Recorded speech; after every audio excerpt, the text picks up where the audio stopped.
Dracula by Bram Stoker. Chapter 17 continued. Mina Harker's Journal. 29th of September. After dinner I came with Dr. Seward to his study. He brought back the phonograph from my room, and I took my typewriter. He placed me in a comfortable chair, then arranged the phonograph so that I could touch it without getting up, and showed me how to stop it in case I should want to pause. Then he thought very carefully and took a chair with his back to me so that I might be as free as possible, and began to read. I put the forked metal to my ears and listened.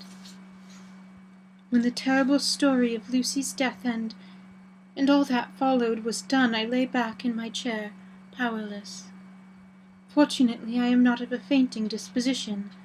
When Dr. Seward saw me, he jumped up with horrified exclamation, and hurriedly taking a case bottle from a cupboard, gave me some brandy, which in a few minutes somewhat restored me. My brain was all in a whirl, and only that there came through all the multitude of horrors that holy ray of light that my dear, dear Lucy was at last at peace. I do not think I could have borne it without making a scene. It is all so wild and mysterious and strange, that if I had not known Jonathan's experience in Transylvania I could not have believed it. And it was. I didn't know what to believe, and I got out of my difficulty by attending to something else. I took the cover of the typewriter and said to Dr. Seward, "Let me write this all down now. We must be ready for Dr. Van Helsing when he arrives. I have sent a telegram to Jonathan to come on here tomorrow, and when he arrives in London from Whitby. This matter dates everything. I think if we are all to get our material ready and have every item put in chronological order, we shall have done much. You tell me that Lord Godalming and Mr. Morris are coming too. Let us be able to tell them what they came." He came accordingly and set the phonograph at a slow pace, and I began to typewrite from the beginning of the 7th cylinder. I used manifold, and so took 3 copies of the diary, just as I had done with all the rest. It was late when I got through, but Dr. Seward went about his work of going his round of patients, which he had finished. He came back and sat near me, reading so that I did not feel too lonely whilst I worked. How good and thoughtful he is! The world seems full of good men, even if there are monsters in it. Before I left him I remembered what Jonathan put in his diary, of the professor's perturbation at reading something in an evening paper at the station at Exeter. So, seeing that Dr. Seward keeps his newspapers, I borrowed the files of the Westminster Gazette and Pall Mall Gazette, and took them to my room. I remember how much the Dailygraph and the Whitby Gazette, of which I had made cuttings, helped us to understand the terrible events at Whitby when Count Dracula landed. So I took through the evening papers since then, and perhaps I shall get some new light. I'm not sleepy, and the work will help me to be quiet. Dr. Seward's Diary, 30th of September. Mr. Harker arrived at 9 o'clock. He had got his wife's wire just before starting. He is uncommonly clever, if one can judge from his face, and full of energy. If his journal be true, and judging by one's own wonderful experiences it must be, he is also a man of great nerve. The going down to the vault a second time was a remarkable piece of daring. After reading his account of what I was prepared to meet a good specimen of manhood, but hardly the quite business-like gentleman who came here to-day. Later. After lunch, Harker and his wife went back to their room. I passed a while ago and heard the click of the typewriter. They are hard at it, and Mrs. Harker says they are knitting together in chronological order every scrap of evidence they have. Harker has got the letters between the consignee of the boxes at Whitby and the carriers in London who took charge of them. He is now reading his wife's typescript of my diary. I wonder what they make out of it. Here he is. Strange that it never struck me that the very next house might be the Count's hiding-place. Goodness knows what we had enough clues from the conduct of the patient Renfield. The bundle of letters relating to the purchase of the house was with the typescript. Oh, if it had only been them earlier, we might have saved poor Lucy. Stop, that was the way madness lies. Harker has gone back, and is again collecting his material. He says that by dinner-time they will be able to show a whole connected narrative. He thinks that in the meantime I should see Renfield, as hitherto he has been a sort of index to the coming and going of the Count. I hardly see this yet, but when I get the dates I suppose I shall. What a good thing that Mrs. Harker put my cylinders into type. We never could have found the dates otherwise. I found Renfield sitting placidly in his room, and with his hands folded, smiling benignly. At the moment he seemed as sane as anyone I ever saw. I sat down and talked with him a lot of subjects, all of which were related naturally. He then, of his own accord, spoke of going home, a subject he has never mentioned to my knowledge during his sojourn here. In fact, he spoke quite confidently of getting his discharge at once. I believe that, had I not had that chat with Harker and read the letters and dates of his outbursts, I should have been prepared to sign him after a brief time of observation. As it is, I am darkly suspicious. All those outbreaks were in some way linked with the proximity of the Count. What then does this absolute content mean?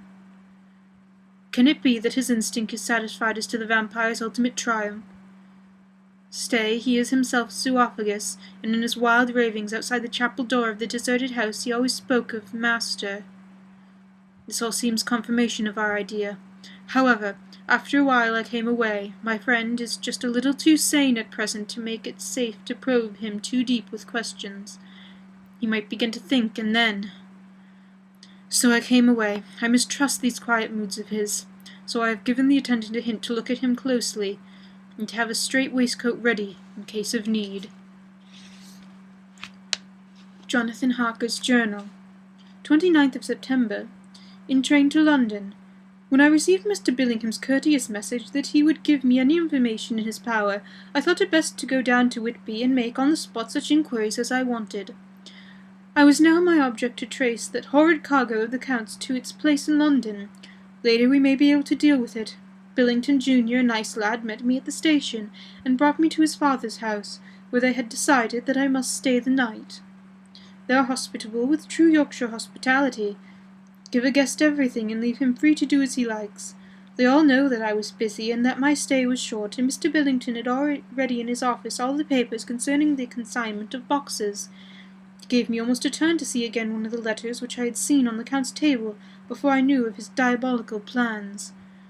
Everything has been carefully thought out, and done systematically with precision. He seems to have been prepared for every obstacle which might be placed by accident in the way of his intentions being carried out. To use an Americanism, he has taken no chances, and the absolute accuracy with which his instructions were fulfilled was simply the logical result of his care. I saw the invoice and took note of it. 50 cases of common earth to be used for experimental purposes, also the copy of letter to Carter Paterson, and their reply. Of both these I got copies. This was all the information Mr. Billington could give me, so I went down to the port and saw the coastguards, the customs officers, and the harbour-master. They had all something to say of the strange entry of the ship, which has already taken its place in local tradition. But no one could add to the simple description, 50 cases of common earth. I then saw the station-master, who kindly put me in communication with the man who had actually received the boxes. Their tally was exactly with the list, and they had nothing to add except that the boxes were main and mortal heavy, and that shifting them was dry work. One of them added that if it was hard lines, that there wasn't any gentleman, such as like yourself, squire, to show some sort of appreciation for their efforts in a liquid form. Another put in a rider that the thirst was generated such that even the time which had elapsed had not completely allayed it. Needless to add, I took care before leaving to lift, for ever inadequately, this source of reproach. 30th of September. The station-master was good enough to give me a line to his old companion, the station-master at King's Cross, so that when I arrived there in the morning I was able to ask him about the arrival of the boxes. He, too, put me at once in communication with the proper officials, and I saw that their tally was correct with the original invoice. The opportunities of acquiring an abnormal thirst had been here limited. A noble use of them had, however, been made, and again I was compelled to deal with the result in an ex post facto manner. From thence I went on to Carter Paterson's central office, where I met with the utmost courtesy. They looked up the transaction in their day-book and letter-book, and at once telephoned to their King's Cross office for more details. By good fortune the men who did the teaming were waiting for work, and the official at once sent them over sending also by one of them the way-bill and all the papers connected with the delivery of the boxes at Carfax. Here again I found the tally agreeing exactly. The carrier's men were able to supplement the paucity of the written words with a few details. These were, I shortly found, connected almost solely with the dusty nature of the job and the consequent thirst engendered in the operators. On my affording an opportunity, through the medium of the currency of the realm, of the allaying at a later period this beneficent evil, one of the men remarked, "That house, governor, in the runningest I ever was. Blimey, but I ain't been touched since 100 years. There was dust that thick in the place that you might have slept on it without hurting your bones. In this place that neglected that you might have smelled old Jerusalem on it. But the old chapel, that took the kike it did. Me and my mate, we thought we couldn't get out quick enough. Lor, I wouldn't take less nor a squid a moment to stay there out dark."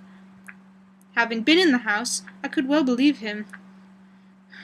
But if he knew what I knew, he would, I think, have raised his terms. Of one thing I am now satisfied, that all the boxes which arrived at Whitby from Varna in the Demeter were safely deposited in the old chapel at Carfax. There should be 50 of them there, unless any have since been removed, as from Dr. Seward's diary, I fear. I shall try to see the carter who took away the boxes from Carfax when Renfield attacked them. By following up this clue we may learn a good deal. Later, Mina Harker and I have worked all day, and we have put together all the papers into order.